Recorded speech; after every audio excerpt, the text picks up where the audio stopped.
राधे राधे। कैसे हैं आप सब?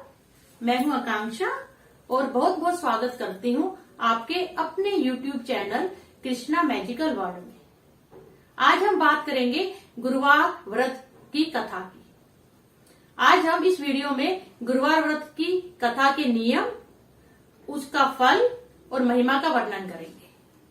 जैसा कि आपको पता है, अपने सप्ताह में 7 वार या 7 दिन होते हैं। सब 7 वारों के व्रत और उन वारों के देवता भी अलग अलग हैं। जैसा कि अपने को नाम से ही पता चल रहा है, गुरुवार अथवा बृहस्पतिवार। तो गुरुवार जो है वह गुरुजी को समर्पित व्रत है। देवता और जो दानव है उनके गुरुजी अलग अलग हैं। अपने जो दानव है उनके देवता शुक्रदेव जी हैं और जो देवता है उनके गुरु श्री बृहस्पति देव जी हैं। तो ये गुरुवार का व्रत जो है बृहस्पति देव जी को ही समर्पित है। श्री कृष्ण जी ने भी गीता में बोला है कि वारों में मैं गुरुवार हूं। श्री कृष्ण जी की भांति ही श्री गुरुदेव महाराज जी को पीला रंग अति प्रिय है। अब मैं गुरुवार व्रत के लाभ बताना चाहूंगी कि इनके व्रत करने से हमें क्या क्या लाभ होता है। सर्वप्रथम तो जो महिलाएं हैं उनके लिए गुरुवार का व्रत अति उत्तम है।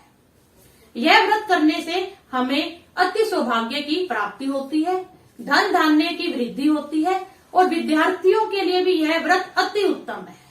गुरुजी महाराज उत्तम बुद्धि प्रदान करते हैं और जिन भी स्त्री पुरुष की शादी या विवाह में कोई समस्या हो या कुंवारे लड़के या लड़कियों की विवाह में कोई अड़चन आ रही हो, उनके लिए भी यह व्रत बहुत ही फलदायक होता है। और यह व्रत करने से हमें उत्तम बुद्धि की भी प्राप्ति होती है। अब इस व्रत के नियम देख लेते हैं। गुरुवार के व्रत के दिन हमें केले के वृक्ष का पूजन करना होता है। इसके लिए आप मंदिर में भी जा सकते हैं और अगर आपके घर के आंगन में केले का वृक्ष लगा हुआ है तो वहां भी पूजा कर सकते हैं। केले के वृक्ष के लिए जगह जगह ये भ्रांतियां फैलाई हुई हैं कि ये घर के आंगन में लगा हुआ शुभ नहीं होता है। मेरे खुद के घर के आंगन में 20 साल से श्री गुरुजी महाराज जी केले के रूप में विराजमान है और मेरे लिए अति शुभ है। इसलिए इसमें कोई भी दिक्कत नहीं है। अगर आपके घर में केले का वृक्ष है तो आप उसकी सर्वप्रथम बहुत अच्छे से पूजा पाठ करें और मन में कोई भी चिंता ना लाएं। इस दिन हमें सब गुरुजी महाराज जी के समक्ष पीली चीजों का ही भोग लगाना चाहिए, जैसे बेसन के लड्डू, चने की दाल, गुड़, केला, आम और ये जो भी पीली जो चीज आप खा सकते हैं, बेसन का चीला और ये बेसन का हलवा, बेसन की रोटी इत्यादि। क्योंकि गुरुजी को पीला रंग ही अति प्रिय है और इस दिन हमें पीले वस्त्र ही धारण करने चाहिए। पीले पुष्प से ही श्री गुरुजी का पूजन करना चाहिए। इस प्रकार गुरुजी महाराज जी बहुत ही प्रसन्न होते हैं और जो भी आपकी मनोकामना हो उसे अवश्य ही पूर्ण करते हैं। आपको व्रत का संकल्प भी गुरुजी के पेड़ के नीचे अपने हाथ में थोड़ा जल लेके और उनके समीप करना चाहिए कि मैं ये व्रत 4, 8, 12, 16 ऐसे करूंगी। आप जो व्रत का संकल्प जो है वो सम संख्या में लें, मीन्स इवन नंबर में।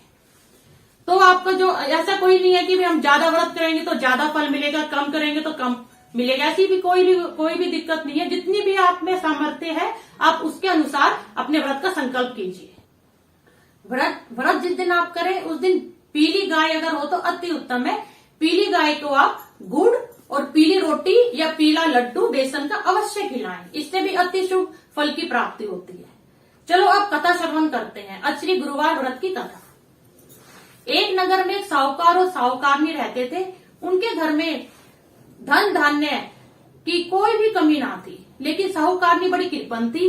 वह सदा घर के रख रखाव में लगी रहती थी। किसी भी भिक्षा मांगने जो भी कोई भिक्षुक आता था उसे कुछ भी दान पुण्य नहीं करती थी।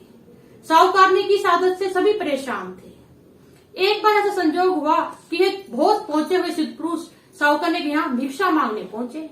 उस समय साहूकारनी अपने घर का आंगन लीप रही थी, इसलिए उसने भिक्षा देने में मना कर दिया।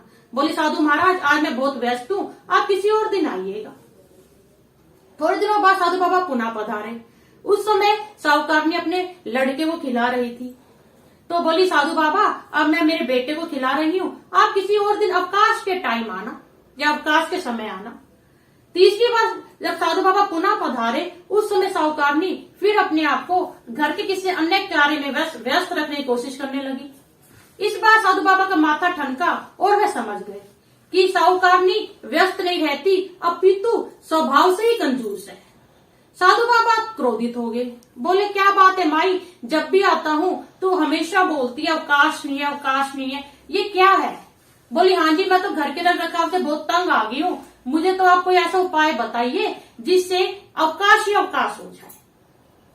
तो साधु बाबा बोले अच्छा मैं तुम्हें कुछ उपाय बताता हूँ, वो जब तुम करोगी तो तुम्हारे घर में अवकाश ही अवकाश हो जाएगा। गुरुवार के दिन सुबह सूरज जब बहुत ज्यादा चढ़ जाए तब तुम उठा करो, और उठने के बाद घर की स्त्रियां सिर समेत नहाए और जो पुरुष जो है वो हजामत अवश्य बनाए, और इस दिन घर का कूड़ा घर के किसी कोने में इकट्ठा कर दिया करो और चौका बिल्कुल ना लगाया करो, और शाम को काफी अंधेरा छा जाए तब दीपक बत्ती जलाया करो। इस प्रकार उल्टी शिक्षा देके साधु बाबा चले गए। साहूकारनी वैसा ही करने लगी। अभी 2 ही गुरुवार बीते थे कि गुरुजी के अशुभ परिणाम उनके घर में उजागर होने लगे। घर में धीरे धीरे धन धान्य भोजन सब कुछ समाप्त हो गया। कुछ दिनों बाद वही साधु बाबा पुनः पधारे। उस समय साहूकारनी अपने घर के आंगन में हाथ पे हाथ धरे बैठी और बिल्कुल अवकाश से रहित थी। तो साधु बाबा बोले माई आज तो अवकाश में है, आज तो मुझे भिक्षा अवश्य देगी।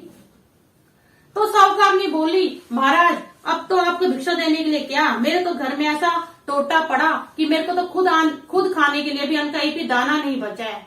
तो साधु बाबा बोले माई तेरी बाया समझ नहीं आती, पहले तेरे पास इतना धन था, वैभव था, तब तू कहती थी कि मेरे पास अवकाश नहीं है, और अब तेरे पास अवकाश है तो भी तू भिक्षा नहीं देती, आखिर तू भिक्षा क्यों नहीं देती?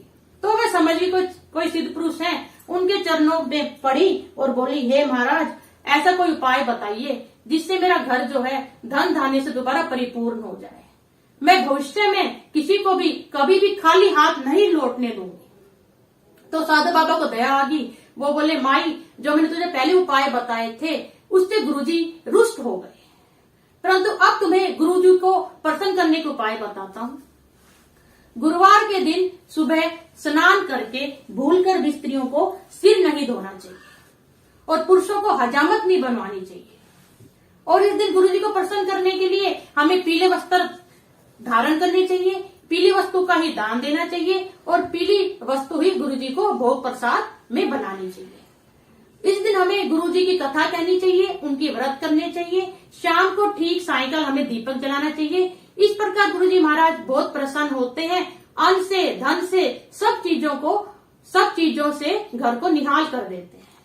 साहूकारनी ने गुरुजी के समक्ष, गुरुजी के जो होता है केले का वृक्ष, उसके समक्ष उसने संकल्प लिया और गुरुजी के व्रत किए।